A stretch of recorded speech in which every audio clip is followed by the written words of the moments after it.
E agora a gente fala de outro assunto polêmico. O Supremo Tribunal Federal marcou para novembro o julgamento da regulamentação das redes sociais. O tema chegou a ser analisado em maio do ano passado, mas postergaram o debate para que o Congresso cuidasse do tema. Agora, a ideia da Corte é resolver a questão depois das eleições municipais e antes que os parlamentares decidam o tema, podendo aumentar a crise entre os poderes. O julgamento vai analisar questões ligadas principalmente ao Marco Civil da internet. São 3 ações judiciais que foram propostas no Supremo Tribunal Federal e que vão tratar basicamente de responsabilidade das plataformas, das Big Techs, se há ou não necessidade de uma ordem judicial à plataforma para que só depois disso ela seja responsabilizada por algum conteúdo, e uma terceira ação que visa discutir a amplitude ou não do limite das decisões judiciais para a suspensão das plataformas. Se pode uma decisão judicial determinar, por exemplo, a suspensão do Twitter, ou do WhatsApp, ou do Facebook, ou de qualquer que seja a plataforma que se negue a colaborar com a justiça uma vez oficiada para isso. Vamos começar essa rodada com o Gesualdo Almeida, que também tem publicações a respeito do tema. Um minutinho para você, Gesualdo Almeida. Vamos lá, o Marco Civil da Internet regulamentou essa questão das postagens, que ela chama de provedor de aplicativo. Então, um provedor de aplicativo terá responsabilidade. Imagine que hoje eu poste algo contra você. Estou acabando com você em rede social. Vai ter que entrar com ação na justiça, conseguir uma medida liminar, que nós chamamos de tutela provisória, e então a provedora de aplicativo será notificada, e se ela daí não tirar a postagem do ar, ela será subsidiariamente responsabilizada. Quer dizer, quem postou é o responsável e ela somente no segundo momento. Porém, como presidente da Comissão de Defesa do Consumidor que sou, chamaria a atenção de um detalhe. O Marco Civil da Internet faz expressa menção à proteção do consumidor. Ora, se existe proteção do consumidor e se essas empresas são fornecedoras de serviço, a responsabilidade delas é objetiva e direta. Elas também têm responsabilidade pelo conteúdo postado. E não tem como ser diferente. Até porque, se você foi vítima dessa postagem, você também é consumidora. A gente aplica o artigo 17 do CDC. Fizeram um emaranhado de leis aí para livrar a cara das Big Techs. Isso tem que ser revisto sim. Quero a opinião também agora do ponto de vista criminal, do Luiz Augusto Durso, que também acompanha muito de perto este tema, o julgamento que está marcado para novembro no STF. Durso. Primeiro, eu gostei como você resumiu as ações de maneira muito didática e o comentário de Oswaldo impecável, tá? Eu ratifico todo o teor. Por quê?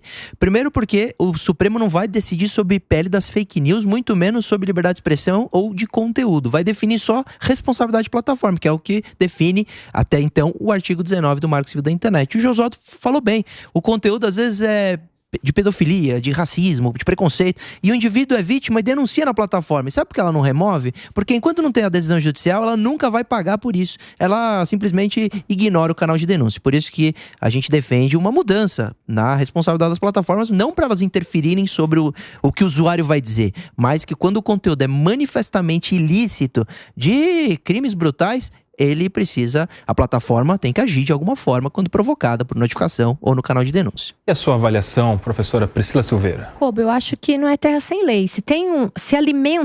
Se há uma alimentação de uma determinada fala, de um determinado vídeo dentro da minha plataforma, eu estou ganhando também sobre isso, eu penso que deva haver sim uma responsabilização. Porque se assim não for, a gente abre mão, vai ficar todo mundo podendo postar e colocar vídeo, fazer o que quer que seja, sem que o Estado, então, traga uma responsabilização e não preciso regulamentar em nada. A gente rasga o marco, digamos, civil da internet e não preciso regulamentar o que quer que seja postado. Eu penso que, já falei isso em outras oportunidades, o direito penal, ele também vai fazer um freio no que pode ser postado. Por quê? Por mais que nós tenhamos liberdade de expressão, por mais que nós tenhamos a responsabilização e ela deva ser feita, a gente não pode falar tudo o que quer quando a gente viola o direito de outra pessoa. Então, eu penso que há sim uma necessidade de se regulamentar essa responsabilização e, como bem disse o Gesualdo, fazendo com que, sabendo que esse conteúdo que é hospedado na minha plataforma fere o bem jurídico de outra pessoa, que eu também seja, então, responsabilizada por essa conduta. E a sua opinião, meu querido Leandro Ferreira, você acha que o STF é o campo adequado para esse debate todo ou isso deveria ficar lá no campo do Congresso Nacional, no Poder Legislativo? Acho que o Congresso Nacional falhou em algumas considerações em relação às redes sociais como um todo, né? Não apenas em relação a, digamos assim, produzir mais legislação que pudesse ser aplicada especificamente no caso do que está previsto nesse artigo dessa lei, né? Eu acho que outros campos ficaram descobertos.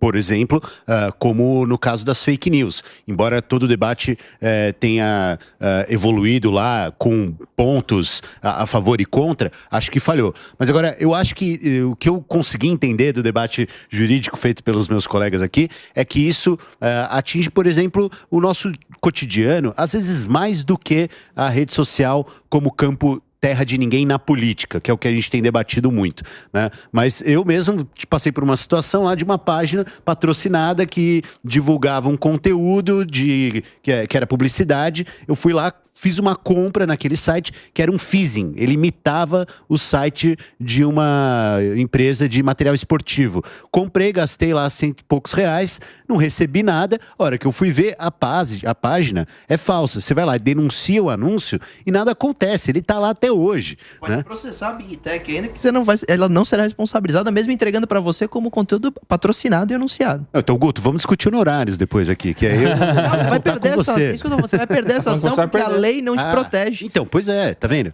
Aí é uma situação que tá muito mais no nosso dia a dia, né?